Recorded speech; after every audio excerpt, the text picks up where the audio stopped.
नमस्कार, मैं हूं राधेश्याम और आपका स्वागत करता हूं अपने YouTube चैनल द एजुजेनेसिस में। दोस्तों, आज का हमारा जो टॉपिक रहेगा ये रहेगा मूल अधिकार।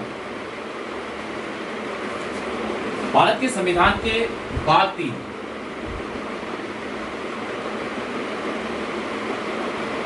भाग 3 में मूल अधिकारों का वर्णन किया गया है, जिसमें अनुच्छेद 12 से लेकर 35 तक तमाम प्रकार के मूल अधिकारों का वर्णन किया गया है।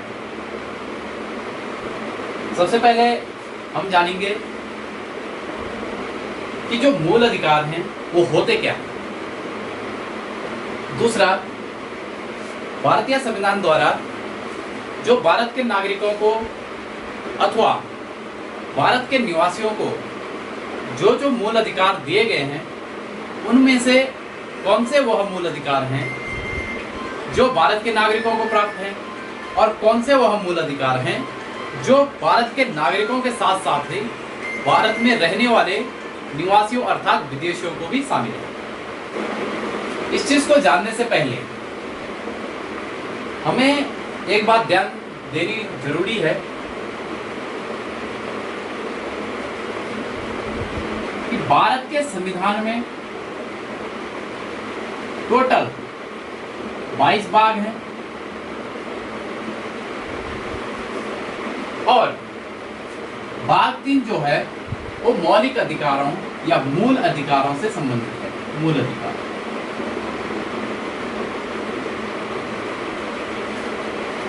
इसमें अनुच्छेद 12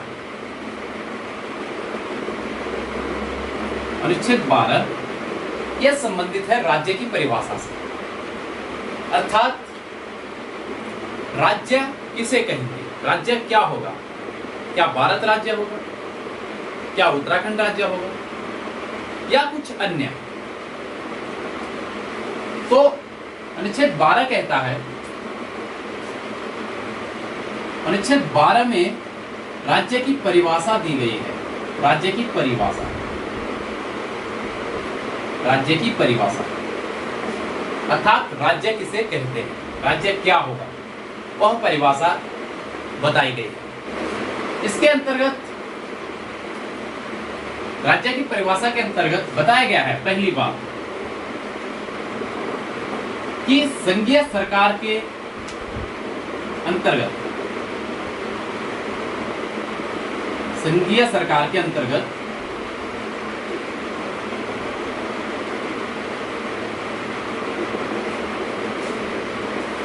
जो विधायी और कार्यकारी क्रियान्वयन करने वाली जो सरकार है, क्रियान्वयन करने वाली सरकार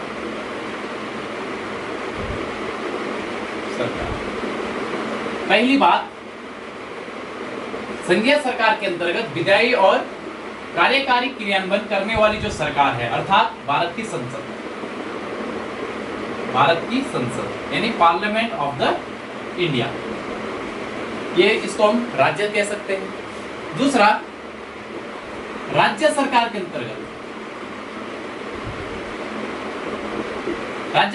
अंतर्गत विधायी और कार्यकारी प्रभाव रखने वाली जो राज्य की सरकार है यानी विधानसभा यानी राज्य सरकार के अंतर्गत विधायी और कार्यकारी या कार्यपालिकी है प्रभाव रखने वाली जो राज्य की सरकार है अर्थात विधानसभा, या जिन राज्यों में विधान परिषद है वहां विधान परिषद राज्य हो। इसके अलावा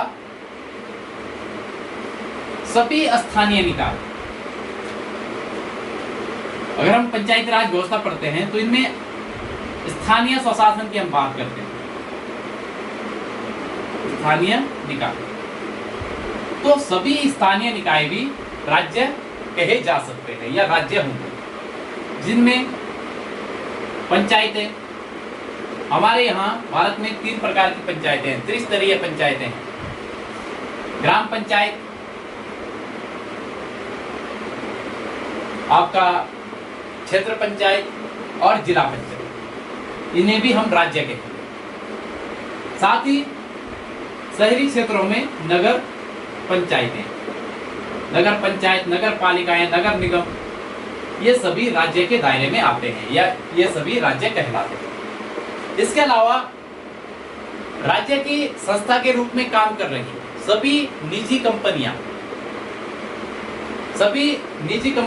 सभी निजी संस्थाएं क्या कहलाएंगी? राज्य कहलाएंगी। निजी संस्थाएं ये सभी राज्य कहलाते हैं। तो अनुच्छेद 12 राज्य की परिभाषा को सुनिश्चित करता है, जिसमें संघीय सरकार के अंतर्गत विधायी और कार्यपालिकीय शक्ति रखने वाली भारत की सरकार अर्थात भारत की संसद राज्य होगी। राज्य सरकार के अंतर्गत विधायी और कार्यकारी प्रभाव रखने वाली राज्य की जो सरकार है, विधानसभा या फिर विधान परिषद, ये क्या होंगी? राज्य होंगी।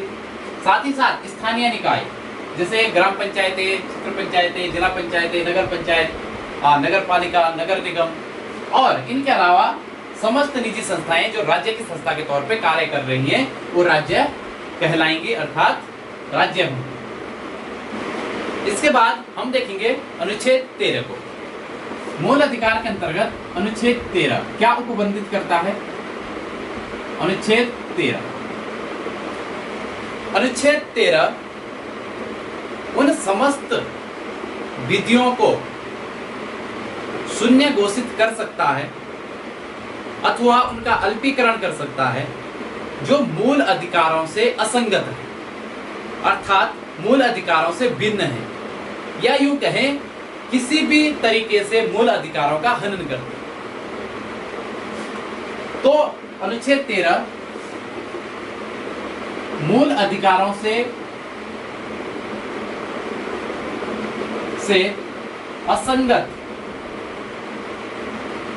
असंगत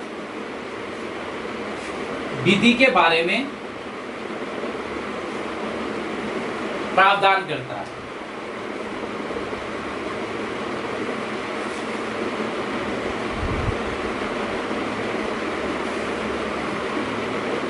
अनुच्छेद 13 मूल अधिकारों से संबंधित जो असंगत विधियां हैं उनको शून्य घोषित कर सकता है या उनका अल्पीकरण कर सकता है, या जिस भाग में किसी भी प्रकार से अधिकारों या मूल अधिकारों का हनन होता है उस भाग को शून्य घोषित कर सकता है। और जो अनुच्छेद 13 है, मूल अधिकारों से जो असंगत विधियां हैं वह न्यायिक समीक्षा के लिए मौजूद है, इनकी न्यायिक समीक्षा की जा सकती है।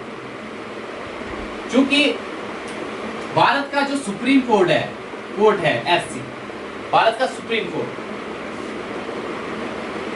और भारत के प्रत्येक राज्य के जो हाई कोर्ट हैं यानी एचसी, तो अनुच्छेद 32 के तहत सुप्रीम कोर्ट और अनुच्छेद 226 के तहत हाई कोर्ट को यह शक्ति प्रदान की गई है कि वह मूल अधिकारों का रक्षक होगा।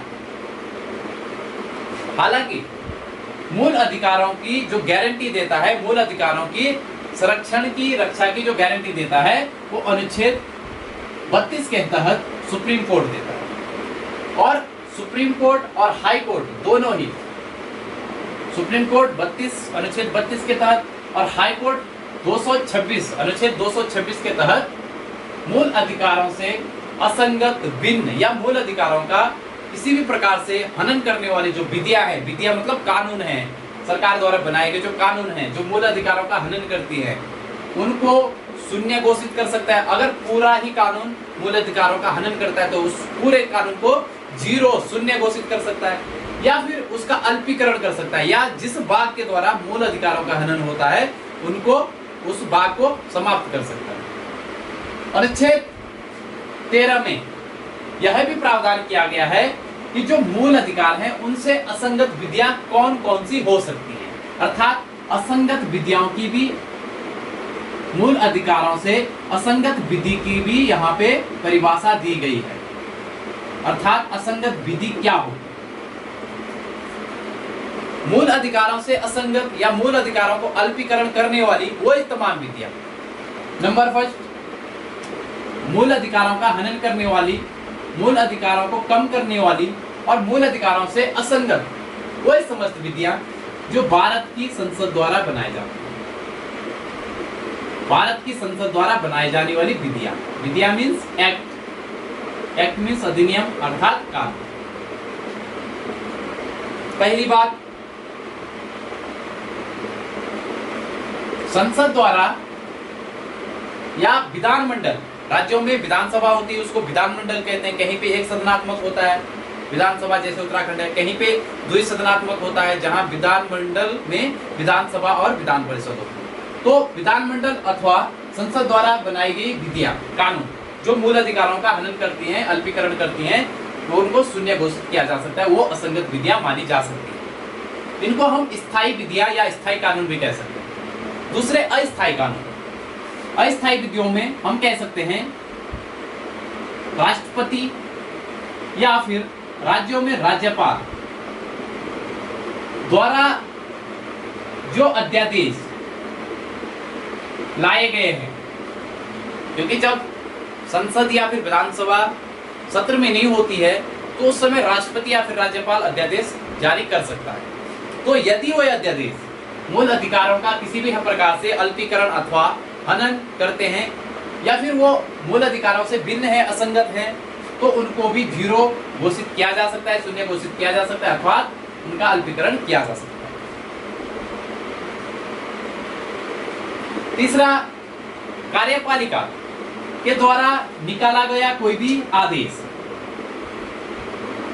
कार्यपालिका द्वारा निकाला गया कोई भी आदेश, नियम, विनियम या फिर अध्यादेश जो मूल अधिकारों से असंगत है, जो मूल अधिकारों का हनन करता है, अल्पीकरण करता है, उसको भी हम असंगत विधि कह सकते हैं। इसके साथ ही मूल अधिकारों से असंगत विधि गैर संवैधानिक विधि को भी माना जा सकता है।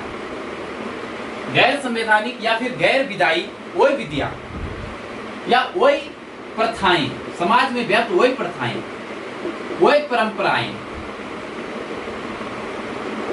या फिर वही रूढ़ियां, यानी धार्मिक मान्यताएं या फिर सामाजिक मान्यताएं जो भारत के संविधान द्वारा प्रदत्त मूल अधिकारों का किसी भी प्रकार से अल्पीकरण, हनन आदि करती हैं, वो भी इन असंगत विधियों के अंतर्गत आएंगी। लेकिन इनका संविधान में कहीं वर्णन नहीं, इनका संसद से कोई लेना देना नहीं है, राज्यसभा से कोई लेना देना नहीं है, लोकसभा से नहीं है, राष्ट्रपति से नहीं है, राज्यपाल से नहीं है, कार्यपालिका से नहीं है। ये वो कानून नहीं है जो सरकारें बनाती, ये वो मान्यताएं हैं, वो प्रथाएं हैं, वो परंपराएं हैं जो समाज में व्याप्त हैं। अगर ये प्रथाएं, ये परंपराएं, ये रूढ़ियां भी मूल अधिकारों का हनन अथवा अल्पीकरण करती हैं तो इनको भी शून्य घोषित किया जाएगा। तो अनुच्छेद 13 मूल अधिकारों से असंगत विधियों के बारे में वर्णन करता है और मूल अधिकारों की जो रक्षा करता है, जैसे सुप्रीम कोर्ट और हाई कोर्ट की शक्ति का वर्णन करता है कि सुप्रीम कोर्ट के पास अनुच्छेद 32 और हाई कोर्ट के पास अनुच्छेद 226 के तहत अधिकार है, शक्ति है कि वह मूल अधिकारों को खत्म करने वाली, मूल अधिकारों का हनन अथवा अल्पीकरण करने वाली विधियों को शून्य या अल्पीकृत घोषित कर सकता है। और इसमें साथ ही साथ असंगत विधियां कौन कौन सी होंगी उनका भी वर्णन किया गया है। अब हम इसके बाद बात करेंगे भारत के संविधान द्वारा प्रदत्त या प्राप्त मूल अधिकारों के बारे में। भारत का संविधान अपने नागरिकों को और अपने नागरिकों के अलावा देश में निवासित लोगों को मूल संविधान में 7 प्रकार के अधिकार दिए गए थे, लेकिन वर्तमान समय में भारत के संविधान में 6 प्रकार के अधिकार भारत के नागरिकों को और भारत में निवास करने वाले लोगों को दिए गए हैं। इन अधिकारों को हम अपनी नेक्स्ट वीडियो में देखेंगे, लेकिन इस वीडियो में हम यह जानेंगे कि भारत में क्या रहने वाले सभी लोग नागरिक हैं? तो नहीं। भारत में रहने वाले सभी लोगों को हम नागरिक नहीं कह सकते हैं। भारत में रहने वाले सभी लोगों को हम भारत के निवासी कह सकते हैं। और भारत के जो निवासी हैं वो दो प्रकार के होंगे। पहले वह होंगे जो भारत के नागरिक होंगे, और जो भारत के नागरिक होंगे उन्हें सभी प्रकार के मूल अधिकार प्राप्त होंगे, और भारत के नागरिकों को भारत की एकता, अखंडता, संप्रभुता और भारत के प्रतीक चिन्हों, राष्ट्रगान, राष्ट्रध्वज और भारत के प्रति जो मूल कर्तव्य हैं उनको फॉलो करना पड़ेगा, उनका पालन करना पड़ेगा। लेकिन दूसरे जो लोग हैं उनको हम कह सकते हैं विदेशी निवासी, यानी वह लोग जो भारत में निवास कर रहे हैं लेकिन विदेशी हैं, भारत के नागरिक नहीं हैं। इन लोगों को सीमित अधिकार प्राप्त हैं, नागरिकों के बराबर अधिकार प्राप्त नहीं है, और साथ ही साथ इनसे यह अपेक्षा भी नहीं की जाती है कि भारत के प्रतीकों का सम्मान करें। ऐसा भी नहीं है कि भारत के प्रतीकों का अपमान करें, लेकिन सम्मान करें ऐसा इनके लिए बाध्यता नहीं है। और विदेशी भी दो प्रकार के हैं। एक है वो विदेशी जो मित्र देश के हैं, यानी जिनके साथ भारत का किसी भी प्रकार का कोई युद्ध नहीं चल रहा है। और मित्र देश ऐसा नहीं है कि अमेरिका हमारा मित्र है।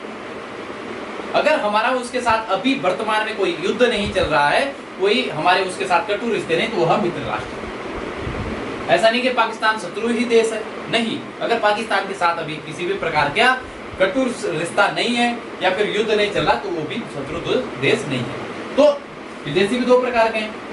एक वो जो मित्र राष्ट्र के, मित्र राष्ट्र मीन्स मित्र देश के जो निवासी हैं वो विदेशी जो भारत में रह रहे हैं। दूसरा शत्रु देश के, जिन देशों के साथ हमारा अभी युद्ध चल रहा है वो शत्रु देश के विदेशी माने जाएंगे। इनको इनसे अधिक अधिकार प्राप्त होते हैं। तीसरे, भारत में वो निवासी हो सकते हैं जो भारत में शरणार्थी के रूप में रहे हैं, रिफ्यूजी के रूप में हैं, शरणार्थी। इट मीन्स जो भारत में शरण लिए हैं, जैसे तिब्बती। जब चीन ने तिब्बत पर कब्जा किया तो तिब्बत के बहुत सारे लोग भारत में रहे हैं और भारत से रह रहे हैं, और भारत से उन्होंने शरण मांगी है कि हमें जब तक हमारे देश की परिस्थितियां सही नहीं हुई है तब तक हमें यहाँ पे निवास करने की छूट दी। तो निवासी तीन प्रकार के हो सकते हैं। पहले वो जो नागरिक हैं, दूसरे वो विदेशी भी दो प्रकार के, मित्र राष्ट्र के और शत्रु देश के विदेशी, और तीसरे शरणार्थी। तो अगले वीडियो में हम देखेंगे कि भारत का संविधान भारत के नागरिकों को किस प्रकार के अधिकार देता है, कितने अधिकार देता है, और साथ ही साथ जो भारत में निवासी हैं, विदेशी निवासी हैं, उनको क्या सभी अधिकार प्राप्त है या फिर आंशिक रूप से अधिकार प्राप्त है, तो वो कौन से अधिकार है जो उनको प्राप्त है। तो मिलते हैं नेक्स्ट वीडियो में, तब तक के लिए नमस्कार, जय हिंद।